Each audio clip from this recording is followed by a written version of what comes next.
दोस्तों, आपका फिर से स्वागत है। दोस्तों, क्या आप लोग जानते हैं कि पांडवों या कौरवों के कारण नहीं, बल्कि एक ऐसा कुटिल और चालबाजी शख्स की वजह से हुआ था महाभारत का युद्ध।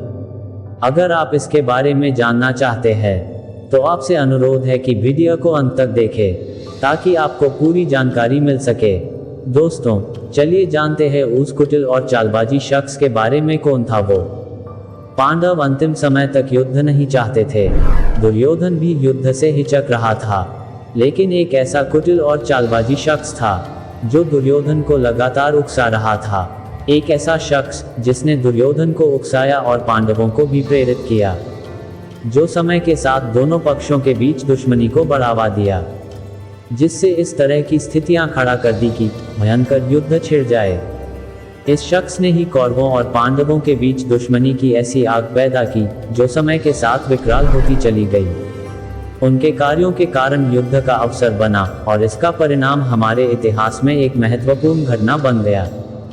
महाभारत ऐसे ही युद्ध की कहानी है, जो हमेशा से इस देश के जनमानस में छाई रही है। ये युद्ध देश के महायुद्धों में गिना जाता है, जो भारतीय समाज के मानसिक और सांस्कृतिक भूमिका में गहरा प्रभाव छोड़ा है। इस युद्ध के कारणों और परिणामों का अध्ययन, उसके नैतिक और राजनीतिक संदेश और प्रमुख पात्रों के विचारों का विश्लेषण लगातार चला आ रहा है। ये ऐसा युद्ध था जो कौरवों और पांडवों से ज्यादा एक कुटिल शख्स से प्रतिशोध का परिणाम था। इस प्रतिशोध को वह ना जाने कितने सालों से अपने सीने के अंदर पाले हुए था। इस युद्ध का परिणाम न केवल ऐतिहासिक है, बल्कि यह एक महत्वपूर्ण धार्मिक, सामाजिक और मानवता के उत्थान और पतन की कथा भी है। इसे समझने के लिए हमें महाभारत के प्रमुख पात्रों की विचारधारा, उनके कार्यों का परिणाम और उनके नैतिक संदेश को गहराई से समझने की आवश्यकता है, जो हमारी सोच और जीवन दर्शन को प्रभावित करता है। वह कुटिल पात्र वास्तव में कोई और नहीं, शकुनी ही था। आगे हम इस वीडियो में जानेंगे कि वो कौन सी प्रतिशोध की आग शकुनी के अंदर सालों साल जलती रही थी, जिसमें आखिरकार वह खुद खत्म हो गया। वह अपनी बहन गांधारी की शादी धृतराष्ट्र से होने के बाद जो चाहता था, वो कोई भाई अपनी बहन के घर के लिए नहीं करना चाहता। वास्तव में शकुनी पांडवों से ज्यादा कुरु वंश का सर्वनाश चाहता था। वह अपनी प्रतिशोध लेने के लिए किसी भी कीमत पर तैयार था, और उनकी मंशा नकारात्मक दिशा में थी, जो आखिरकार उनका चालाकी और कपटी व्यवहार उन्हें स्वयं का हानि करने की दिशा में ले गया। दरअसल महाभारत जितनी कौरवों और पांडवों के चारों ओर घूमती है, उतनी ही शकुनी के आसपास भी। शकुनी ने महाभारत युद्ध में एक महत्वपूर्ण भूमिका निभाई, जो कुरु वंश के लिए अत्यंत नुकसानदायक साबित हुई। उनकी कुटिलता और चालबाजी ने कौरवों और पांडवों के बीच जबरदस्त वैमनस्य पैदा करने और फिर इस झगड़े महाभारत जैसे युद्ध में तब्दील करने में शकुनी का ही हाथ था। शकुनी महाभारत का महत्वपूर्ण पात्र था, और वह गांधारी का भाई और दुर्योधन का मामा था।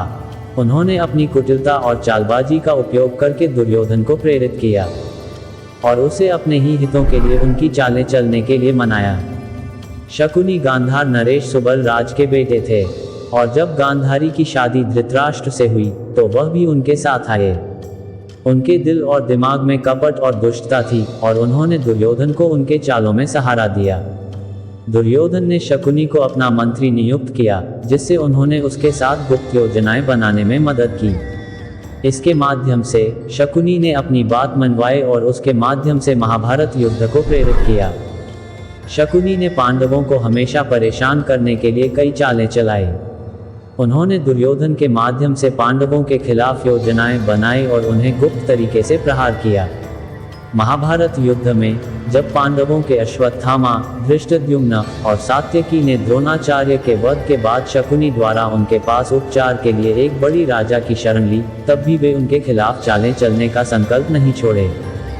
शकुनी वास्तव में जुआ खेलने का एक विशेषज्ञ था, और उन्होंने अपनी चालें इतनी कुशलता से चलाई कि युधिष्ठिर को किसी भी दांव में जीतने का मौका नहीं मिलता था। उनकी चालाकी और चतुराई ने उन्हें जीतने का एक माध्यम बना दिया, और वे हमेशा युधिष्ठिर को पराजित करने का प्रयास करते रहते थे। उन्होंने युधिष्ठिर को हराने के लिए न केवल अपने बुद्धिमत्ता का प्रयोग किया, बल्कि उन्होंने उसे प्रतिस्पर्धा में हमेशा तनाव में रखा, ताकि वह कभी भी सुरक्षित न महसूस करे। शकुनी का ये चालाकाना और उत्तेजनापूर्ण रवैया उन्हें जुआ खेलने के एक प्रतिष्ठित और प्रभावशाली खिलाड़ी बनाता था। शकुनी का कहना है कि गांधारी के विवाह को उन्होंने कभी पसंद नहीं किया। कहा जाता है कि गांधार नरेश ने राजनीतिक उद्देश्य के लिए धृतराष्ट्र से अपनी बेटी गांधारी की शादी की थी। शकुनी का मुख्य लक्ष्य था कुरु वंश का समूल नाश करना, और उन्होंने इसके लिए कई चालें चली। शकुनी की यह चाल कुरु वंश के आपसी संघर्ष को और तेज करने का एक माध्यम भी था, जिससे वह अपने उद्देश्य को प्राप्त करने की कोशिश कर सकता था। उन्होंने अपने कठोर और कपटी चरित्र के माध्यम से कौरवों और पांडवों को आमंत्रित किया और उन्हें आपस में झगड़ा करने के लिए उकसाया। इस प्रकार शकुनी ने अपने अभियोजन को पूरा करने के लिए चालें चलाई जो महाभारत युद्ध की ओर ले गई। शकुनी का धृतराष्ट्र और उसके पुत्र दुर्योधन के ऊपर विश्वास बहुत गहरा था, इसलिए उन्हें उनकी साजिश को सफल बनाने में अधिक आसानी होती थी। उनकी साजिशों के परिणाम स्वरूप पांडवों को वनवास जाना पड़ा और उनके साथ अनेक अन्य अन्याय किया गया। द्रौपदी की बेइज्जती हुई। इसके बाद ये कलह महाभारत के युद्ध में बदल गई। महाभारत में शकुनी के परिवार का अधिक वर्णन तो नहीं मिलता है, लेकिन इतना जरूर बताया गया है कि शकुनी की पत्नी का नाम आर्षी था और उनके 3 पुत्र उलूक, वृकासुर और विप्रचिट्टी थे। उलूक और वृकासुर महाभारत के युद्ध में मारे गए, जबकि विप्रचिट्टी युद्ध में जीवित रहा और बाद में गांधार का राजा बना। इस जानकारी से पता चलता है कि शकुनी का परिवार ने महाभारत के कई महत्वपूर्ण घटनाओं में एक महत्वपूर्ण भूमिका निभाया। महाभारत युद्ध के 18वें दिन शकुनी 500 घोड़े, 200 रथ, 100 हाथी और 1000 सैनिकों की पैदल सेना लेकर डटा हुआ था। उस दिन कौरवों की सेना को बहुत नुकसान हुआ। ऐसा लग रहा था कि अब कौरवों की हार तय है। जब शकुनी और उसका पुत्र उलूक सहदेव की ओर दौड़े तो सहदेव के भाले से उलूक का सिर खंडित हो गया। वह मारा गया और शकुनी की सेना में भयंकर आतंक मच गया। शकुनी ने अपने बेटे की मृत्यु के दुख के साथ ही तेजी से युद्ध को जारी रखा। उसने सहदेव पर भयंकर भीषण शक्ति अस्त्र का प्रहार किया। सहदेव ने बाण के माध्यम से उस शक्ति को निष्क्रिय करने के बाद भाले के आघात से शकुनी के मस्तक को धड़ से अलग कर दिया और इस तरह शकुनी मारा गया। पांडवों ने शकुनी को उसके पापी और कपटी चरित्र के कारण वध किया। इस प्रकार शकुनी का अंत हो गया, लेकिन उनकी चालें और कपट ने उन्हें भारतीय इतिहास के महान और चरित्रित विलक्षण पात्रों में से एक बना दिया। दोस्तों, कमेंट के माध्यम से बताएं कि यह वीडियो आपको कैसा लगा। आप सभी से निवेदन है कि और भी वीडियो देखने के लिए चैनल को सब्सक्राइब करें।